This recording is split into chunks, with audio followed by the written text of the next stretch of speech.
A mobilidade urbana, ela é um tema super relevante para Botucatu. Acho que não existe um botucatuense que não reclame do trânsito da cidade, que não enxergue as dificuldades que a gente enfrenta no dia a dia da cidade. Nós temos uma frota exagerada, né, comparada à média das outras cidades, mas isso não pode ser desculpa para qualquer gestor da cidade para não resolver o problema do trânsito e da mobilidade. E a gente tem alguns paralelos que a gente acha importante traçar, que eu e a Kátia estudamos a fundo e a gente entende que dá para resolver e dá para resolver de uma maneira breve. O primeiro ponto é que a gente precisa de uma engenharia de trânsito. A gente não consegue, por exemplo, na Vital Brasil, atravessar a avenida inteira sem passar por um semáforo. E isso através de uma engenharia de trânsito, com a criação da onda verde, que é onde você vai pegando em determinada velocidade sinais verdes em todos os espaços. Isso é possível de ser implantado na cidade e será a partir de janeiro. Paralelamente a isso, a gente quer municipalizar o trânsito. A gente entende que a fiscalização do trânsito da cidade deveria ser realizada também pela Polícia Militar em conjunto com a Guarda Civil Municipal, para que a gente, inclusive, possa tirar essa incumbência da polícia. A gente entende que assim a gente melhora o trânsito e melhora também os nossos índices criminais aqui na cidade, porque a gente permite que a polícia possa se dedicar só a questão da investigação criminal e do policiamento ostensivo, enfim, e tudo mais. Então, a municipalização do trânsito associada a uma engenharia, a gente acredita que pode trazer muitos benefícios.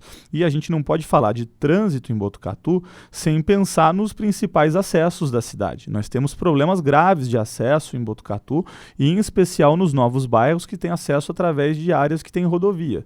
E o grande trunfo da nossa administração para resolver esse problema é a Tenente Coronel Kátia. Era comandante de um batalhão da Polícia Rodoviária.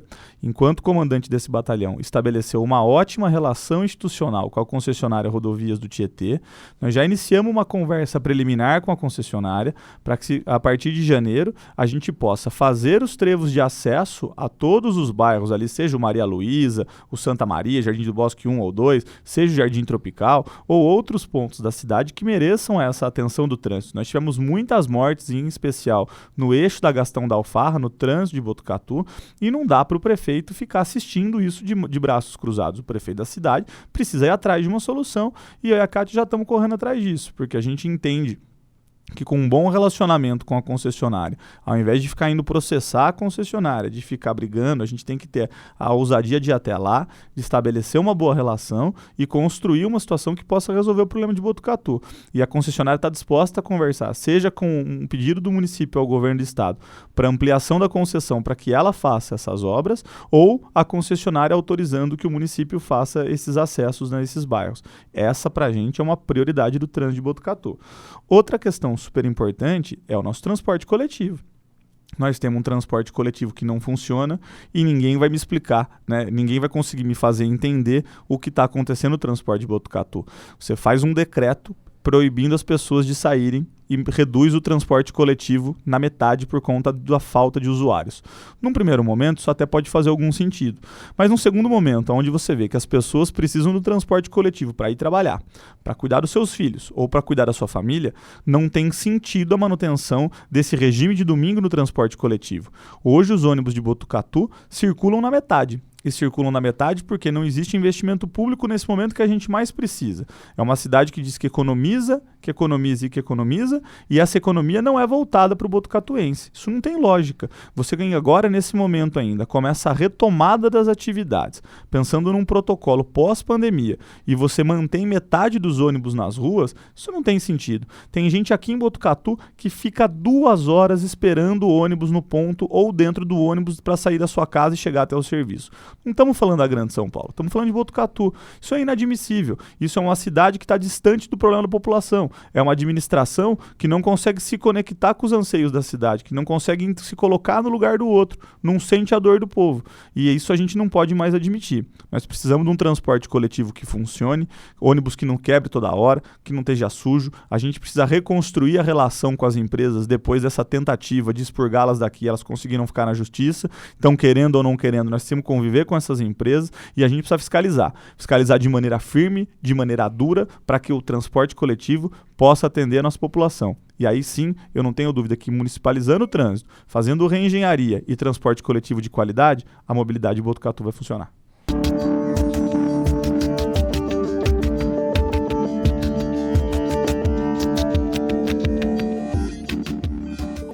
Bom, o esporte, o lazer e o turismo certamente são importantíssimos e fundamentais para a nossa cidade. Antes de abordar os temas de maneira mais específica, só quero falar rapidamente das ciclovias, que tem relação total com o esporte, né, com o lazer e também com a mobilidade urbana, que eu acabei de citar. A gente precisa de um plano de ciclovia diferente aqui na cidade. A gente precisa cuidar melhor das ciclovias que já existem e replanejar algumas outras. E talvez imaginar que nas próximas avenidas que forem construídas em Botucatu, ciclovia é parte fundamental. E eu não consigo ver sentido, por exemplo, a avenida ali do lado do novo viaduto José de Lara Carvalho sem uma ciclovia. Uma avenida que acabou de sair do papel sem esse planejamento. Inclusive, ela podia fazer um paralelo e ir até o Cachoeirinha, que é um novo equipamento super importante para a cidade. Mas falar com relação ao esporte, nós queremos redemocratizar o acesso aos recursos do esporte de Botucatu. A gente não se conforma de andar pela cidade e ver o pessoal de academia fazendo rifa, fazendo pedágio em semáforo da cidade, porque não tem recurso sequer para poder ir disputar os campeonatos que tem direito, né? O município de Botucatu, mais uma vez, distante da realidade do povo. A gente hoje passa por um futebol amador que não dá mais o jogo de camisa, não dá mais a bola para quem disputa, não tem mais uma organização.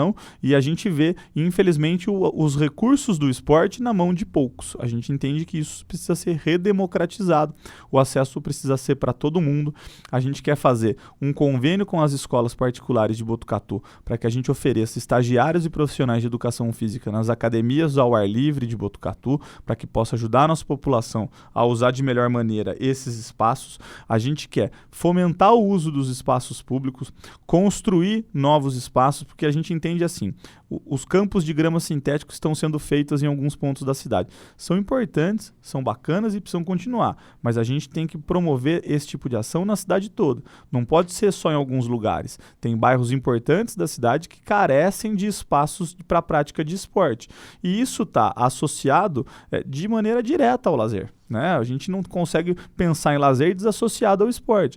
Em Botucatu, a gente tem pouquíssimos espaços do lazer. Como eu sei que o próximo tópico é de cultura aqui na nossa conversa, eu vou deixar para falar do lazer mais associado à cultura, porque eu entendo que existe, né, essa relação direta. E então vou aproveitar o resto do meu tempo para poder falar um pouco de turismo. A gente entende que turismo é uma oportunidade fundamental para a cidade de Botucatu, inclusive porque pode ajudar numa das nossas grandes deficiências, que é a questão de que a gente não tem geração de emprego e renda. O turismo pode ser um vetor de desenvolvimento econômico importante para a cidade se ele tiver investimentos. A gente quer recriar a Secretaria de Turismo, porque a gente que tem a Cuesta no quintal de casa, uma cidade que tem tantas belezas naturais como Botucatu tem, não pode ter um turismo segregado a segundo plano. Hoje nós somos um município de interesse turístico. Nós queremos fazer ações afirmativas para que Botucatu se torne uma cidade de uma estância turística e não só um município de interesse turístico.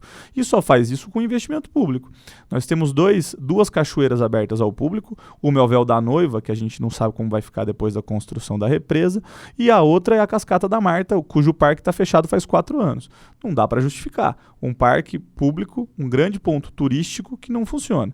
Nós temos aqui o PIT, né, o ponto de interesse de informações turísticas aqui na cidade de Botucatu, que de fato não funciona, que não consegue explicar para o botucatuense, tão pouco para o turista, quais são os pontos de interesse, aonde a gente pode ir, aonde não pode ir. Não existe um roteiro organizado, não existe transporte coletivo para nenhum dos pontos turísticos da cidade, nenhum. Não dá para promover turismo só para quem tem carro, a gente tem que promover turismo para a cidade inteira. Não existem passeios organizados, não existe nenhum tipo de coordenação do poder público com as áreas particulares do turismo que podem gerar frutos e bons dividendos para o município, e a gente tem que repensar esse formato de se fazer turismo. Não é desse jeito. A gente precisa que o poder público da cidade seja o grande interlocutor. Acho que a gente não pode ter vergonha de copiar bons exemplos que deram certo, como Brotas, aqui na cidade vizinha, que tem belezas naturais muito próximas das nossas, e lá é um lugar que dá certo. A gente não pode ter vergonha de copiar as coisas que ali deram certo. O que a gente não pode também fazer é continuar do jeito que está, sem investimento nenhum no turismo, sem nenhum tipo de criação e capacitação para que a gente tenha guias na cidade, para que a gente tenha passeios públicos. Então a gente tem uma perspectiva totalmente diferente do turismo, para que o turismo possa ser um grande gerador de emprego e renda aqui na cidade, porque a gente precisa de mais empregos em Botucatu.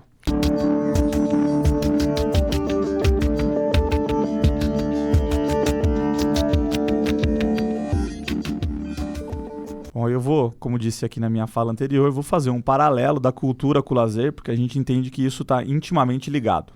Botucatu não oferece espaços de lazer e de cultura para a população, e quando oferece, eles são nos locais inadequados.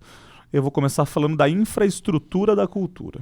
Nós temos um teatro municipal que precisa de reformas, e nós temos um segundo teatro municipal, que é o Cininelli, que infelizmente está abandonado. A situação do Cininelli, ela é vergonhosa, e é uma pena que o município tenha recebido esse equipamento tão importante, que poderia ser tão útil para a cidade, e tenha permitido que ele ficasse em frangalhos do jeito que ele está hoje, né? Então a gente lamenta muito que esse seja o olhar cultural que essa gestão tem para um equipamento público tão importante.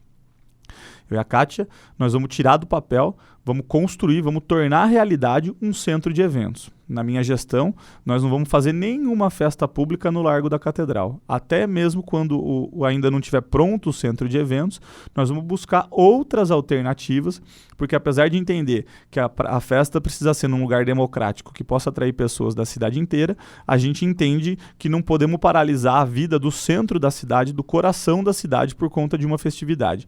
A única festa que vai poder fazer no Largo da Catedral na nossa administração vai ser a festa de Santana, por conta da catedral e por conta de toda a história e importância que Santana tem para a cidade de Botucatu. Então nós vamos construir o centro de eventos e, paralelamente a isso, nós vamos equipar outros equipamentos públicos como a Praça da Juventude e o Parque Municipal para que eles sejam opções de lazer noturna para os jovens. Com isso, a gente espera oferecer um lugar seguro para que os jovens possam aproveitar o seu momento de lazer sem que cause nenhum tipo de desconforto com a população, com os vizinhos. E assim a gente acredita que a gente consegue devolver a praça pública para as famílias, para que elas sejam espaços de convivência e não mais espaços de conflitos como são hoje, porque infelizmente acaba tendo som alto, tendo consumo de bebida alcoólica um pouco exacerbado, isso gera até mesmo ocorrências policiais. Então a gente acredita que com a construção do centro de eventos e mais essas duas opções, a gente vai dar outras possibilidades para os botucatuenses e vamos conseguir que todo mundo tenha o seu espaço de lazer. Paralelamente a isso, a gente entende que cultura e lazer têm que andar de mãos dadas. A gente não acredita mais nesse formato de eventos culturais só no centro da cidade. É claro que a gente não vai deixar de usar espaços importantes como o Teatro Municipal, o espaço cultural aqui na Avenida Dom Lúcio, mas a gente vai aplicar uma política cultural itinerante. Nós teremos programação de cultura de qualidade em todos os bairros da cidade, lógico, não no mesmo dia, mas de maneira alternada para que todo mundo seja contemplado. E essa programação cultural, ela será associada às pessoas e aos artistas de Botucatu. Nós temos um Conselho da Cultura super atuante na cidade, que infelizmente não tem espaço, e essa é uma das categorias que mais sofreu por conta da pandemia do novo coronavírus. O artista, né, aquele que vive da noite, aquele que vive de se apresentar, ele infelizmente está sofrendo muito, porque a retomada dos eventos começou de maneira muito tímida nos últimos tempos. E a gente precisa de uma política pública que a gente não dependa só do empreendedorismo do agente cultural de Botucatu.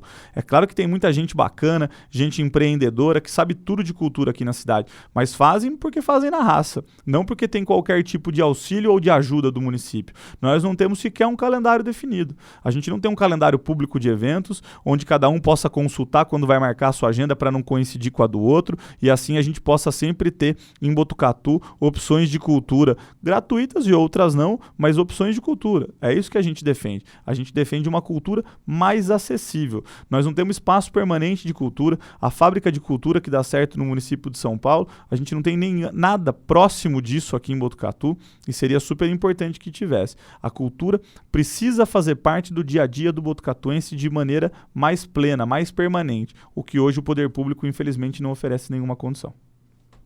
Senhor, abre mão do restante do tempo. Obrigado.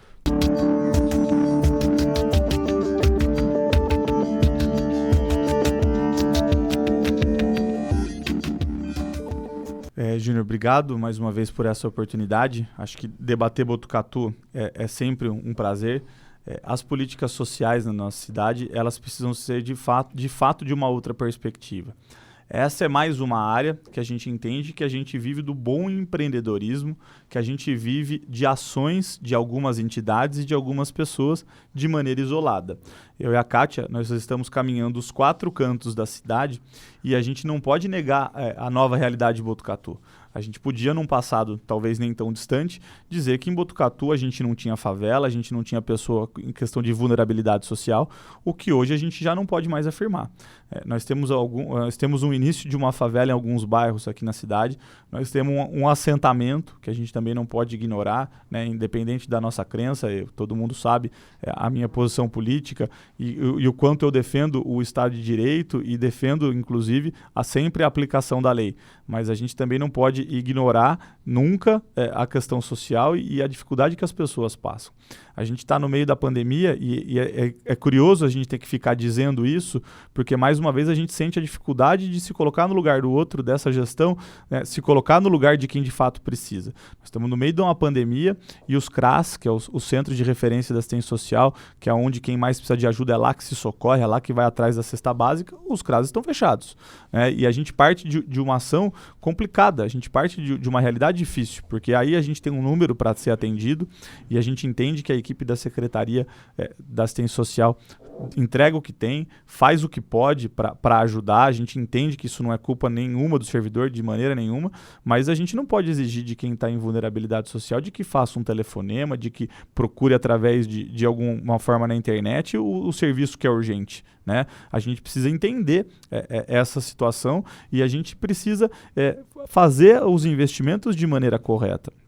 Quando a gente depende do empreendedorismo das entidades, a gente reconhece, primeiro, uma grande falha do poder público e que bom que nós temos as entidades para auxiliar o município de Botucatu. Mas isso é muito pouco. Né? Claro que a rede conveniada, a assistência que é feita por ali, ela ajuda e ajuda demais, mas a gente não pode se contentar só com isso. A gente precisa de outros tipos de ação. A gente não pode entender que repassar recursos para o terceiro setor é o suficiente para resolver o problema das políticas sociais em Botucatu. A gente não pode perder a capacidade de se colocar no lugar do outro para que, de fato, a gente possa auxiliar as pessoas. A gente vê que existe uma total falta de descompasso do governo em fazer a qualificação do botucatuense, em ajudar essas pessoas que se coloquem num outro ponto. Nós tivemos em Vitoriana recentemente e a frente de trabalho do município, que é voltada lá em Vitoriana para as pessoas que são mais carentes, para vocês terem uma ideia, eles não tiveram o cuidado de colocar o pessoal da frente de trabalho para trabalhar no período da manhã. Então o pessoal da frente de trabalho de Vitoriana trabalha do meio-dia às 4. Na hora que o sol está mais forte, as pessoas que precisam de auxílio e que fazem um serviço fundamental para a cidade de Botucatu estão lá no sol quente. Sendo que o pedido que elas fizeram para a gente, eu encaminhei isso na Câmara Municipal na última segunda-feira, era só uma inversão de horário, que elas ao menos pudessem fazer o seu trabalho no período da manhã, aonde o sol é mais fraco, aonde a gente tem uma situação totalmente diferente, e aí sim é você de fato reconhecer as pessoas. Então a gente precisa de uma reorganização do nosso serviço de assistência social para que a gente de fato possa atingir aquele que é mais vulnerável, aquele que mais precisa. A gente tem caminhado a cidade toda e sentido na pele a dificuldade que o botucatuense tem. Tem gente que tem dificuldade para comer hoje. Tem gente que não tem leite para entregar para o filho. São histórias que cortam o coração da gente. E a gente precisa permitir o acesso dessas pessoas aos recursos que o município tem à disposição. Nós temos um orçamento de 423 milhões de reais por ano. Não é o orçamento dos sonhos. Né? Uma cidade como a nossa, do tamanho que Botucatu tem, é óbvio que a gente precisa de mais investimentos. E esses investimentos só vêm com bons projetos, só vêm com captação de recursos junto ao governo federal, junto ao governo estadual, e a gente precisa de uma outra perspectiva. A gente tem que conseguir, primeiro, pensar em ajudar aquele botucatuense que passa fome, poder acudir aquelas pessoas que estão em maior nível de grau e risco social, para depois a gente conseguir pensar num programa de qualificação mais amplo, e isso a gente tem no plano de governo. A gente vai mudar essa perspectiva para Botucatu.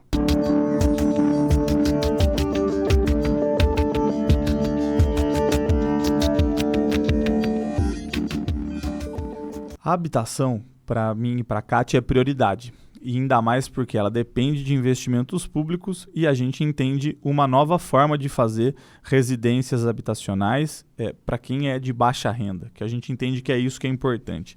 A gente entende que a cidade precisa, primeiro, de um grande censo, o déficit habitacional da cidade precisa ser revelado.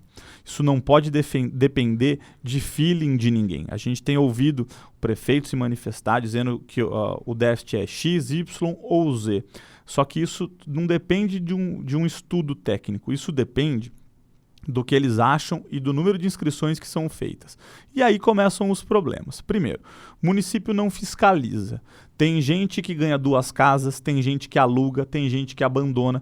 Vai dar uma volta no Santa Maria, vai dar uma volta no Caimã. Vocês vão ver imóveis abandonados, vocês vão ver famílias passando dificuldades enormes por conta de problema na construção, totalmente desamparadas pelo município.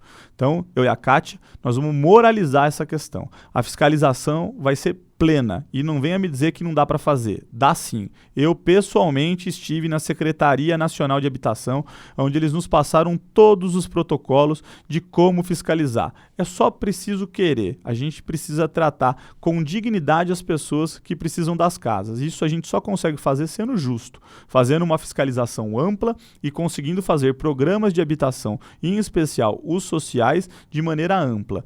Não acho justo ficar batendo no peito, dizer que construiu 5.000 casas, quando tem gente que compra as casas, gente pagando R$1.000 de parcela. Eu acabei de ir num posto de gasolina aqui vizinho e recebi esse jornal aqui. Tava lá o jornal, eu tampei o nome aqui e tampei a marca da imobiliária, porque eles não têm nenhuma relação com isso, aonde as casas populares, teoricamente populares, estão sendo contabilizadas por essa administração como sendo feitas, elas estão sendo vendidas.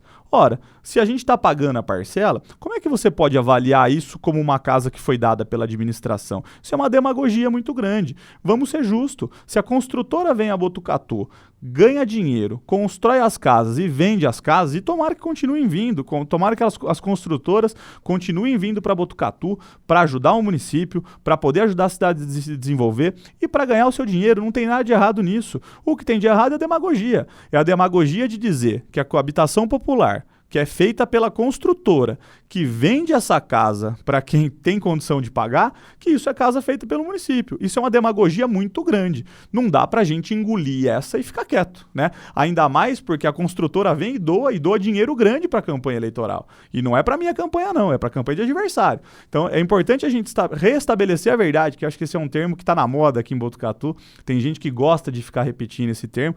Então vamos restabelecer a verdade. Casa Popular é o Cachoeirinha, que teve participação fundamental da Câmara Municipal durante a minha presidência, de todos os vereadores. Eu fui a Brasília, participei dessa conquista, que é um loteamento faixa 1 para quem de fato é de baixa renda. Então o que nós vamos fazer com a habitação popular? Nós vamos parar de jogar para a galera. Nós vamos fazer habitação popular de verdade aqui na cidade. Vamos fazer um censo, vamos encontrar esse número de quantas casas faltam para quem é de baixa renda e vamos atrás de políticas públicas faixa 1, para quem de fato precisa.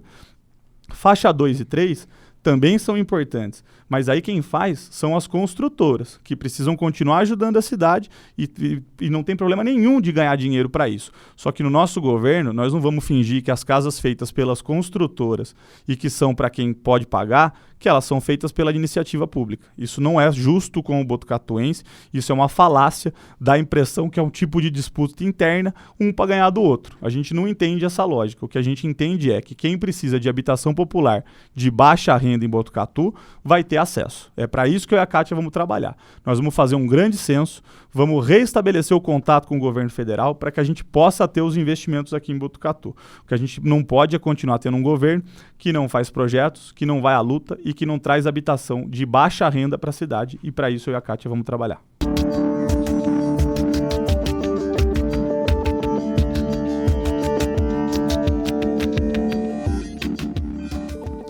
Na verdade, mais uma vez eu agradeço aqui a Criativa pela oportunidade de vir aqui, de falar um pouquinho do que a gente pensa para a cidade. Eu acho que esses são momentos super importantes nessa caminhada democrática. Agradecer a Kátia, né? Eu acho que isso é importante contar, viu, Júnior? A gente relatar aqui nos microfones da Criativa. A Kátia tá andando comigo a cidade inteirinha. A gente entra no carro 6h30 da manhã e sai a hora que tiver que sair, seja às 10 da noite, seja às 11, seja à meia-noite, porque a gente tem o que dizer. Para mim é um orgulho caminhar com a Kátia, não estou de costas para a Kátia em nenhum momento, né? Pelo contrário, a gente entende que essa sinergia entre o candidato a prefeito e o vice é fundamental para que uma cidade possa ser bem administrada. Para mim é um orgulho caminhar com ela, que entende tudo de administração pública, tem 30 anos de experiência, comandou tropa, não tem nenhuma denúncia no Ministério Público protocolada contra ela. É uma satisfação andar com uma pessoa tão correta como a Kátia e que vai me ajudar muito na administração dessa cidade. A gente tem uma perspectiva de cidade totalmente diferente da atual administração e dos nossos adversários. A gente quer fazer uma cidade com muito menos investimento nas entradas da cidade e muito mais investimento nos bairros que é onde as pessoas moram. A gente olha para Botucatu, vê problemas graves na estrutura da nossa saúde pública, a gente vê um transporte coletivo ineficiente, vagas de creche faltando, a ausência de uma política pública afirmativa para geração de emprego e renda. A gente olha para tudo isso e não consegue enxergar uma cidade bem administrada. Eu acho que essa administração foi muito feliz em alguns pontos, e em especial na condução dos projetos que foram deixados pelo prefeito anterior. A gente não percebe grandes conquistas dessa atual administração. A gente percebe que Botucatu parou no tempo. Nunca recebeu tão poucos recursos do governo federal e do governo estadual. É um governo que não consegue pensar o dia de amanhã, não consegue pensar na cidade de amanhã. É um governo que soube conduzir os projetos que estavam em andamento. E para isso não precisa de mais 4 anos. O que a gente oferece para a cidade é uma nova perspectiva. É uma nova forma de olhar Botucatu. É uma cidade voltada muito mais para as pessoas do que para as coisas. O que a gente faz na vida pública é buscar bem-estar social. A gestão que se fala, que se economiza, gestão é super importante. Todo mundo quer uma cidade que pague suas contas em dia, que honre com os pagamentos dos seus funcionários, que dê os aumentos decentes, que infelizmente hoje não dá, mas, sobretudo, gestão é meio, gestão não é fim. O que se faz na vida pública é buscar bem-estar social. Essa é a finalidade. Você olha para o transporte coletivo e faz um corte na metade desde março, isso pode fazer sentido na planilha. Mas na vida das pessoas, no dia a dia das pessoas, isso não tem sentido nenhum. A gente precisa de um prefeito e de uma vice-prefeita que consigam se colocar no lugar do outro e sofrer a mesma dor, sentir o mesmo problema e apresentar soluções que possam sair do papel. E é isso que eu e a Kátia queremos fazer a partir de janeiro, e eu quero pedir o seu voto no 17, no dia 15 de novembro. Muito obrigado.